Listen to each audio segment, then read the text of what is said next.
আসসালামু আলাইকুম। বাস্তব সত্য অবলম্বনে সফল ব্যক্তিদের নিয়ে নির্মিত বিচিত্র ধরনের অনুষ্ঠান সফলতার গল্প। আর আমি মাসুদ রানা, আপনাদের সবাইকে জানাই স্বাগত। আজ আমাদের অনুষ্ঠান সফলতা গল্পে সফল ব্যক্তিরা হলেন রেন সিগন্যাল অটোমেশনের আবিষ্কারক মোহাম্মদ আমিনুল ইসলাম, সোলার ফুলের তৈরি কারখানা প্রতিষ্ঠাতা প্রতিবন্ধী মোহাম্মদ সিরাজুল ইসলাম, বাংলাদেশে সর্বপ্রথম সাপের খামারের প্রতিষ্ঠাতা আব্দুল রাজ্জাক বিশ্বাস, কোয়েল পাখি খামার করে আজ কোটিপতি দিদার আলো, এবং বৃক্ষবন্ধু ও পরিবেশপ্রেমী মুক্তিযোদ্ধা আল মাহমুদ ইরোজ, যারা ফ্ল্যাট বাড়িতে ঘুমান কিংবা ছাদের উপর কাপড় শুকান, তারা ঘরে বসে জানতে পারবেন বৃষ্টির খবর। আর এই খবরটি জানান দেবে রেইন সিগন্যাল অটোমেশন। এই প্রযুক্তিটি যার মাথা থেকে বেরিয়ে এসেছে তিনি হচ্ছেন মোহাম্মদ আমিনুল ইসলাম। হ্যাঁ দর্শক, চলুন আমরা দেখে আসি রেইন সিগন্যাল অটোমেশনের কার্যকারিতা। সুপ্রিয় দর্শক, আমরা এসেছি রাজশাহী জেলা বাঘা উপজেলার মুর্শিদপুর গ্রামে।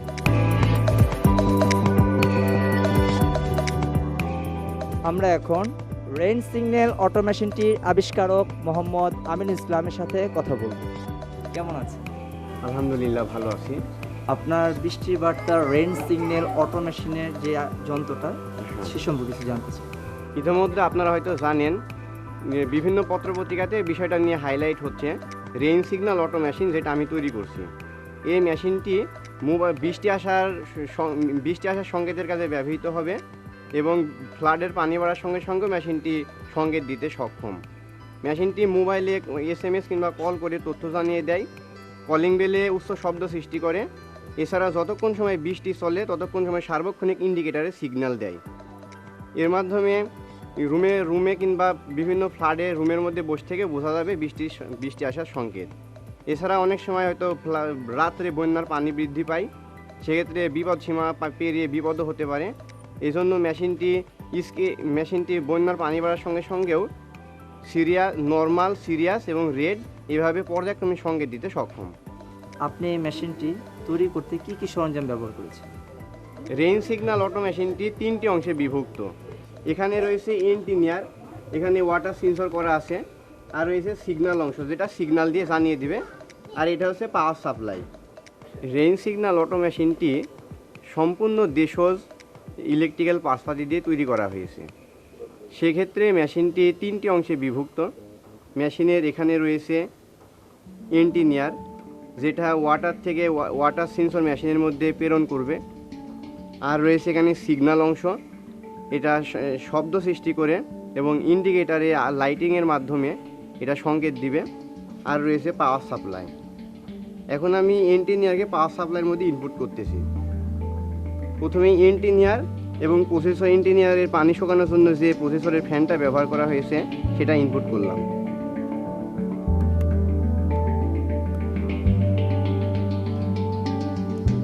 এরপরে সিগন্যাল অংশকে ইনপুট করছি। এখানে রয়েছে সিগন্যাল অংশে 2টা অংশে বিভক্ত। সিগন্যাল অংশ রয়েছে উচ্চ শব্দ সৃষ্টিকারী কলিং বেল এবং লাইটিংয়ের মাধ্যমে ইন্ডিকেটারের মাধ্যমে যেন সংকেত দেওয়া যায় সেই ইন্ডিকেটার বাল্ব।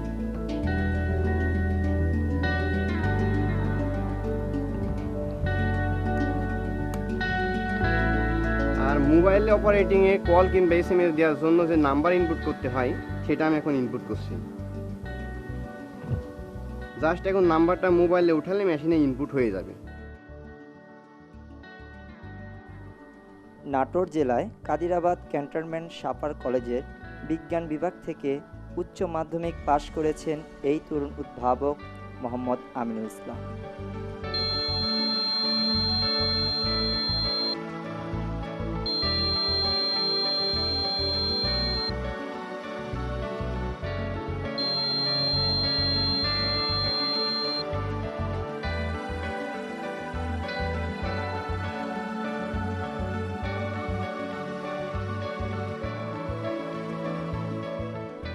এই ডিভাইসটি রক্ষণাবেক্ষণ খুব ব্যয়বহুল নয়। ব্যাটারি সহ মেশিনটি তৈরিতে খরচ হবে মাত্র 1300 টাকা। সম্প্রতি বাঘা প্যারাডাইস ক্যাডেট একাডেমিতে আনুষ্ঠানিকভাবে এই কার্যকারিতা উপস্থাপনা করেন উদ্ভাবক আমিনুল ইসলাম। 2013 সালের প্রথমের দিকে আমি এইচএসসি পরীক্ষা শেষ করে অ্যাডমিশন কোচিংয়ের জন্য ঢাকাতে যাই। তখন ঢাকাতে আমি 5 তলা মেসে উঠি। রুমের মধ্যে থেকে কোনো ক্রমে বৃষ্টির সংকেতটা পাওয়া যায় না। হয়তো দেখা যাচ্ছে অনেক সময় ফিটফাট হয়ে বের হচ্ছি, সিঁড়ি দিয়ে নামতে লাগলে দেখি বৃষ্টি হচ্ছে, তখন ঘুরে আসা লাগে। তখন থেকে ওই চিন্তা থেকে আমি মেশিনটা নিয়ে ভাবনা চিন্তা শুরু করি যে কীভাবে রুমে থেকে কিংবা আবদ্ধ ঘরে থেকে বৃষ্টির সিগন্যাল পাওয়া যায়। এরপরে আমি দীর্ঘ 1 বছর যাবৎ বিভিন্নভাবে গবেষণা করি। বাড়িতে এসে গবেষণা করি, মেসেও গবেষণা করি। করার পরে মোবাইল অপারেটিং বিহীন একটি মেশিন তৈরি করি, যে শুধু কলিং বেলে সাউন্ড করবে এবং ইন্ডিকেটারে সিগন্যাল দিবে। এরপরে মেশিনটি তৈরি হয় এবং কার্যকারিতা আমি দেখি যে হচ্ছে। এরপরে আমাদের মেসে ড্যাফোডিল ভার্সিটি, সিএসসি আর টিপুলি ইঞ্জিনিয়ার কয়েকটা ভাইকে মেশিনটা দেখায়। তো সিএসসির ভাইরা যেহেতু কম্পিউটার এবং মোবাইল নিয়ে গবেষণা করে, সিএসসির এক ভাই বলল, মেশিন তোমার ঠিকই আছে, কিন্তু দেখো মোবাইল অপারেটিং দিতে পারো কি না, যে বৃষ্টি আসলে মোবাইলে কল করে জানিয়ে দিবে। তখন আমি মনে করলাম তাহলে তো মেশিনের কিছুই তৈরি হয়নি। এরপরে আবার আমি গবেষণা করতে লাগলাম এবং ম্যাচ থেকে যত মোবাইলের ঢোপ রয়েছে ওগুলো আমি কালেকশন করলাম। আর ওখান থেকে মোবাইলের প্যাকেটের মধ্যে যে ভাউচার থাকে একটা বই, ওইটা নিয়ে গবেষণা থিরিস করতে লাগলাম। ওখানে মোবাইল সংক্রান্ত বিভিন্ন তথ্য থাকে ওই বইগুলোতে। যখন থেকে মেশিনে মোবাইল অপারেটিং দেওয়ার চিন্তা আসে, সেদিন থেকে আমি 15টা সেট নিয়ে গবেষণা করি এবং এক পর্যায়ে ম্যাক্সিমাস M112C সেটে অতিরিক্ত একটি সফটওয়্যার ধরে ফেলি। অন্যান্য সেটে হয়তো এই সফটওয়্যারটা দেওয়া আছে, কিন্তু আমি ম্যাক্সিমাস M112 সেটে এই সফটওয়্যারটা ধরি এবং ওই সফটওয়্যারের অনুকরণে মেশিনটি পুনরায় তৈরি করতে থাকি। এরপর মোবাইল অপারেটিং নিয়ে 6 মাস গবেষণা করি। এই 6 মাসের মধ্যে আমার 6টা ম্যাক্সিমাস M112C সেট নষ্ট হয়েছে এই মেশিনটা তৈরি করার জন্য। নিয়ে এসে আমি একটা কিনে নিয়ে এসে মেশিনে ইনপুট করি, ওটা ভোল্টেজের তারতম্যের কারণে নষ্ট হয়ে যায়। পরে পুনরায় আমি আবার আরেকটা কিনে নিয়েছি। এভাবে 6টার বেলায় মেশিনটি আমি কমপ্লিট করতে সক্ষম হয়েছি এবং এখন মেশিনটি মোবাইল অপারেটিং অনুসারে কাজ করছে এবং বৃষ্টির সংকেত মোবাইল SMS কিংবা কল করে জানিয়ে দিতে সক্ষম হচ্ছে। সেক্ষেত্রে ম্যাক্সিমাস M112C মডেলের সেট হলে বেটার হয়, তবে অন্যান্য সেট হলে হবে। ওয়াটার সেন্সর মেশিনটি তৈরি করতে যেহেতু অনেক মানসিক এবং শারীরিক শ্রম লেগেছে, সেহেতু আমি মনে করি যদি কোনো কোম্পানি কিংবা সংস্থা কর্তৃক মেশিনটি প্রোডাক্ট আকারে বাজারে বের হয়, তাহলে দেশবাসী এটা থেকে অনেক উপকৃত হবে।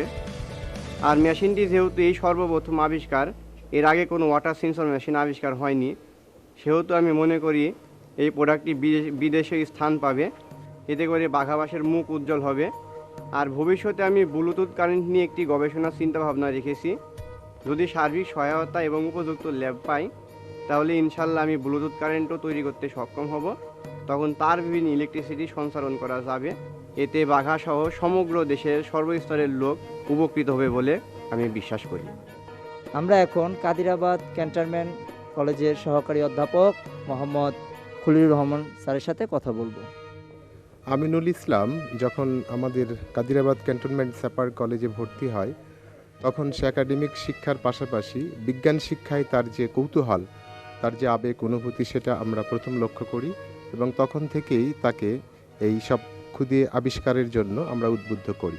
তারই ধারাবাহিকতায় সে আজকে যে এই ওয়াটার সিগন্যাল বা রেইন সিগন্যাল অটোমেশন আবিষ্কার করেছে, সেটা তরুণ প্রজন্মের জন্য এবং বিজ্ঞান শিক্ষায় যারা আগ্রহী তাদেরকে উৎসাহিত করবে। তাছাড়া সরকারের যে ডিজিটাল বাংলাদেশ গড়ার ক্ষেত্রে বিজ্ঞান এবং প্রযুক্তিকে এগিয়ে নেওয়ার যে অভিপ্রায়, সেক্ষেত্রেও তার এই আবিষ্কারটা একটা ঈর্ষণীয় ভূমিকা রাখবে বলে আমরা বিশ্বাস করি।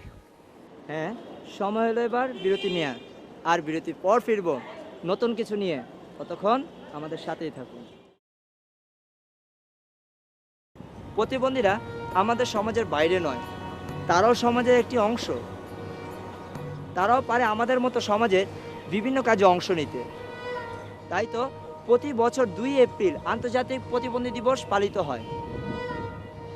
এই দিন অসম্ভব প্রতিভাবান দিবস পালনের মধ্য দিয়ে তাদের বিশেষ কাজের অংশ তুলে ধরে। প্রতিবন্ধীরা পারে মানুষের সুদিন দেখাতে। হ্যাঁ, আমরা এখন সিরাজুল ইসলাম, একজন প্রতিবন্ধীর কথা বলবো। এক পায়ে ভর করে একটি কাজের আশায় মানুষের দ্বারে দ্বারে ঘুরে বেরিয়েছিলেন প্রতিবন্ধী সিরাজুল ইসলাম। কিন্তু পঙ্গু মানুষ কিভাবে কাজ করবেন, তাই ভেবে সবাই ফিরিয়ে দিতেন। পরিকল্পনা অনুযায়ী 2 বছর 7 মাস ফুল তৈরির সকল কলা কৌশল শিখেন এবং 2003 সালে অর্ধ শতাধিক দুস্থ ও প্রতিবন্ধীদের নিয়ে তিনি প্রতিষ্ঠা করেন সোলার ফুল তৈরির কারখানা। আরও দর্শক, চলুন শোলা দিয়ে কিভাবে ফুল তৈরি করেন এবং সেই কারখানাটি আমরা সরজমিনে পরিদর্শন করে আসি। দর্শক, আমরা এসেছি ঝিনাইদহ জেলা কালীগঞ্জ উপজেলায় ঈশ্বরবা গ্রামে প্রতিবন্ধী ও দুস্থ উন্নয়ন সংস্থা। এখানে বিনামূল্যে বিভিন্ন ধরনের ডাই ফুল তৈরির প্রশিক্ষণ দেওয়া হয়। এখানে নজর কাড়া সোলার ফুল তৈরির কারখানা রয়েছে। প্রতিবন্ধী মোহাম্মদ সিরাজুল ইসলাম 2003 সালে প্রতিষ্ঠা করেছিলেন এই সোলার ফুলের কারখানা।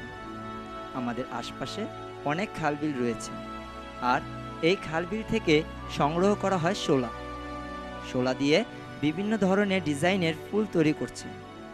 অর্ধ শতাধিক দুস্থ ও প্রতিবন্ধী রাত দিন কাজ করে যাচ্ছে। প্রথমে প্রতিবন্ধী সিরাজুল ইসলাম 5 জনকে প্রশিক্ষণ দিয়েছিলেন কিভাবে ফুল ও ফুলের মালা তৈরি করতে হয়।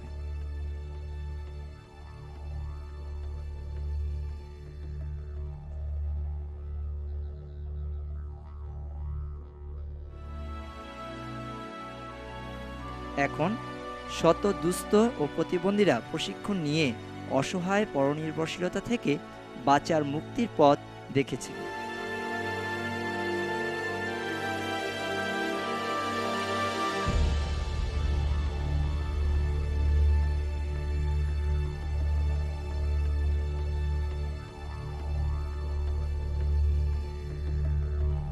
বাজারে সোলার ফুলের বেশ চাহিদা রয়েছে, তাই তৈরিকৃত ফুল ঢাকা আড়ং সহ এলিফ্যান্ট রোডে বিভিন্ন দোকানে বিক্রি করা হয়।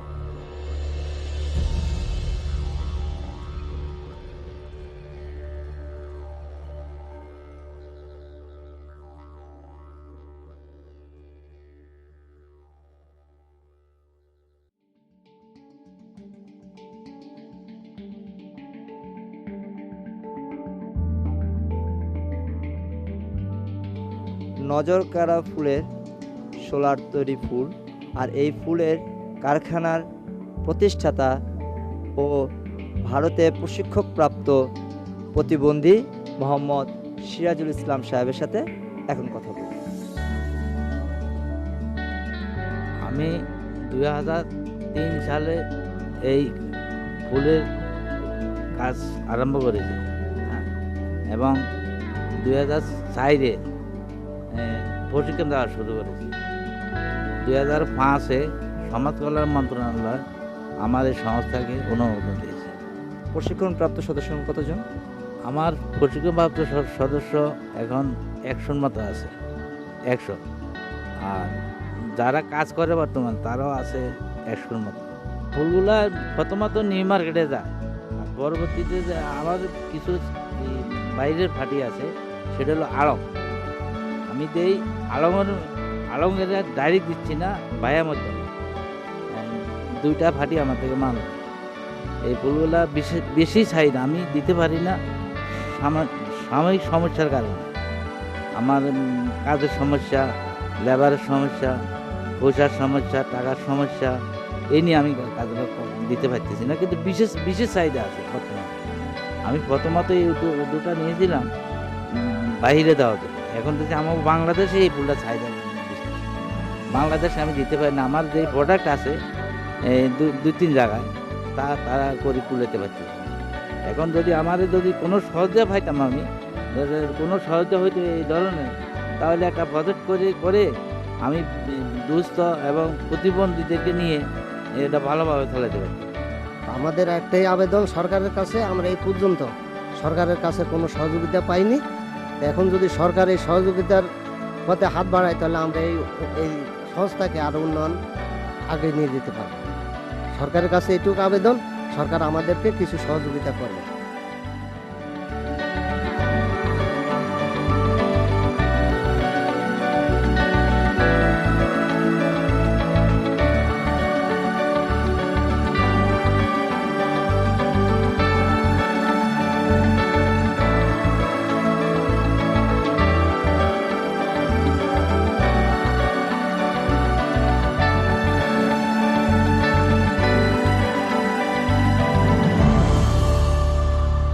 সোলার তৈরি ফুলের কারখানায় আপনাদের সহযোগিতা হাত বাড়িয়ে দিন। এতে করে সৃষ্টি হবে প্রচুর আত্মকর্মসংস্থান, আর সেই সাথে দূর হবে বেকারত্ব। অল্প পুঁজি, কম ঝুঁকি, কম সময় এবং খুব অল্প স্থানেই কোয়েল পাখি পালন করা সম্ভব।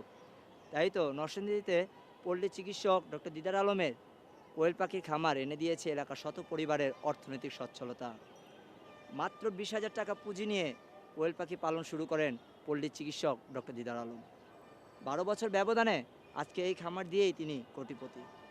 সুপ্রিয় দর্শক, তাহলে চলুন আমরা সেই কোয়েল পাখি খামারটি দেখে আসি এবং কোটিপতি পল্লী চিকিৎসক ডক্টর দিদার আলমকে দেখে আসি। সুপ্রিয় দর্শক, আমরা এখন এসেছি নরসিংদী জেলা পলাশ উপজেলায় চরনগরদী বাজারের পাশে ব্রহ্মপুত্র নদের তীরে ছোট্ট একটি গ্রাম, নাম তার পলাশের চর। সামনে দেখা যাচ্ছে দিদার সাহেবের বাসা। তাহলে চলুন ভিতর থেকে ঘুরে আসি।